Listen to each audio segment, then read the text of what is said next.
Hello नमस्कार दोस्तों, मैं अभिषेक आपको अपनी यूट्यूब चैनल अभी क्यूरान में आपका स्वागत करता हूं। आज आप लोगों के सामने बिहार एसएससी कर्मचारी तथा एसएससी जीडी में पूछे जाने वाले कुछ महत्वपूर्ण प्रश्न जीव विज्ञान का, बायोलॉजी का कुछ क्वेश्चंस लेके आया हूं जो कि अति महत्वपूर्ण है। कृपया आप इस वीडियो को लास्ट तक जरूर देखें और जो भी इस चैनल पर पहली बार हैं प्लीज़ इस चैनल को सब्सक्राइब कर लें और बेल आइकन को दबा लें ताकि आगे आने वाली वीडियो आपको नोटिफिकेशन में पहले ही मिल जाए। चलिए हम देर न करते हुए आपको वीडियो पे आते हैं। पहले क्वेश्चंस हम लेके आते हैं अपने यहाँ पे। जलीय जीवों में जीवित रहने के लिए अपेक्षित अनुकूलित घुली हुई ऑक्सीजन का स्तर क्या है? 8 से 10 mg लीटर, यानी कि प्रति लीटर कितने चाहिए? 8 से 10 mg ऑक्सीजन चाहिए। दूसरा आता है लाल रुधिर कोशिका के अंदर मलेरिया परजीवी एक विखंडनी जनन चक्र पूरा होता है 19 से 21 दिन में। अगले क्वेश्चन पे, श्वेत फुस्फुस रोग अक्सर पाया जाता है पीरकनाशक उद्योग के कर्मचारियों में। श्वेत फुस्फुस रोग किसमें पाया जाता है? पीरकनाशक उद्योग के कर्मचारियों में। एक कृत्रिम पारिस्थितिकी तंत्र की निरूपित किया जाता है जल जीवशाला द्वारा।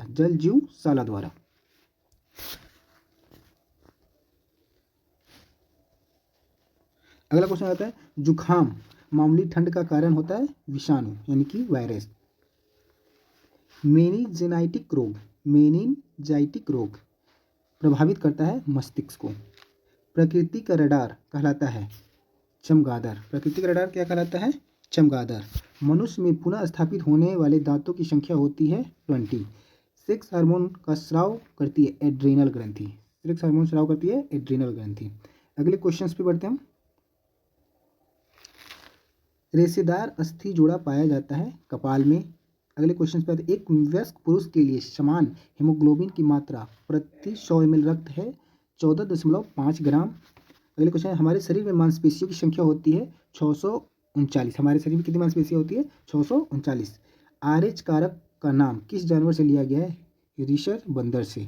किसे लिया गया RH कारक का नाम? रिशर बंदर से। RH तत्व का खोज 1940 में किया गया लैंड स्टीनर और विनर के द्वारा किया गया। अगले क्वेश्चन पे बढ़ते हैं। कुरिंजी पुष्प के 12 वर्ष में एक बार खिलने का कारण है प्रकाश अवधि। हैजा कैसा रोग है? जल जनित रोग है।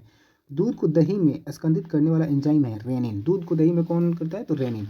मानव शरीर में सबसे बड़ा अंग कौन सा है? यकृत। यकृत का वजन मानव शरीर 1.5 kg से 2 kg होता है। पित्त का स्रोत क्या है? पित्त का स्रोत कहाँ से होता है? तो यकृत से। कहाँ से होता है? यकृत से।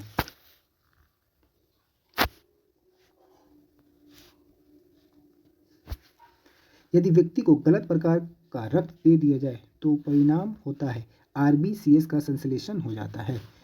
अगले क्वेश्चन पे, वयस्क मानव के मस्तिष्क का औसत वजन लगभग होता है 1400 ग्राम। मतलब मानव मस्तिष्क का औसत वजन कितना होता है? 1400 ग्राम।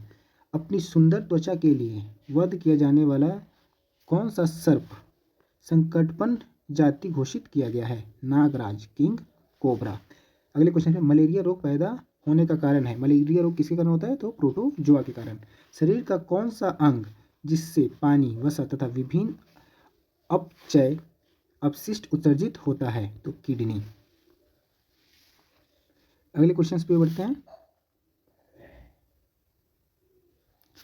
केरुकी जिसमें कंकाल पूर्णतः अस्थिल होते हैं सरीसृप में। जूट के रेशे पौधों के किस भाग से प्राप्त किए जाते हैं? तो तना से। औसत मानव मस्तिष्क का वजन लगभग 1.46 किलोग्राम होता है। ऑलरेडी पहले भी पढ़ चुके हैं 1400 ग्राम।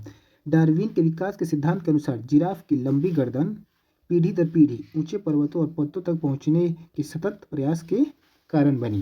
किसके कारण बनी? ऊंचे पर्वत पे पौधे खाने की पत्तियों खाने के लिए वो बनी थी। चलिए हम अगले क्वेश्चन पे बढ़ते हैं।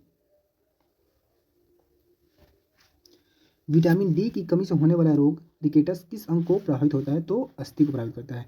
कोशिका का कौन सा पाचन शैली कहलाती है? कोशिका की कौन सी पाचन थैली कहलाती है?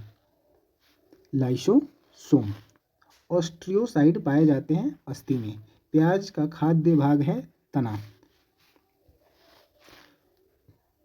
कुरकुरमुत्ता मशरूम की खेती किसके नियंत्रण में उपयोगी नहीं होती है? सस्य रोगों के जैविक नियंत्रण से। मधुमक्खी में पुंधुम ड्रोन होते हैं, जनन अक्षम नर। अगले क्वेश्चन पे आते हैं। किस प्रोटीन के नख, खुर और सींग बनते हैं? कीरेटिन के। अगले प्रश्न पे आते हैं। पुरुष के पुरुषत्व के उत्तरदायी गुणसूत्री संयोजन है एक्स और वाई। पक्षियों में बहुत ऊंचाई पर उड़ने के समय सांस की परेशानी नहीं महसूस होती है, उनके अतिरिक्त वायु कोष होते हैं, उनमें अतिरिक्त वायु कोष होते हैं। अगले क्वेश्चन पे आते हैं। पारिस्थितिकी तंत्र में ऊर्जा का स्रोत है सूर्य। पारिस्थितिकी तंत्र में ऊर्जा का स्रोत है सूर्य। बेरियल मील का उपयोग किया जाता है आहार नलिका के एक्सरे के लिए। गुर्दा पथरी का पता लगाने के लिए किस प्रतिबिंबीय यंत्र का प्रयोग किया जाता है? तो सीटी स्कैन किया जाता है। अगले क्वेश्चन पे आते हैं। टाइफाइड अधिकतम फैलता है, टाइफाइड के तो जल से, दूषित जल से। भारतीय बाघ का वैज्ञानिक नाम क्या है? Panthera Tigris. अगले क्वेश्चन पे आते हैं। एंजाइम एक समूह होता है प्रोटीनों का।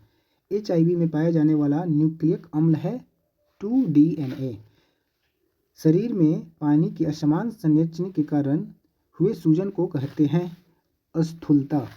सुखाए हुए और परिरक्षित पादप रखे जाते हैं विवेरियम में रखे जाते हैं। अगले क्वेश्चन पे आते हैं। मूली, गाजर और सलजम चुकंदर एवं शकरकंद के खाने योग्य भाग हैं जड़। आलू, प्याज, लहसुन, अदरक, ओल, हल्दी खाने योग्य हैं तना। समुद्री शैवाल के तत्व होते हैं आयोडीन। अगले क्वेश्चन पे आते हैं। तंबाकू जिस फसल के अंतर्गत आता है? नकदी फसल।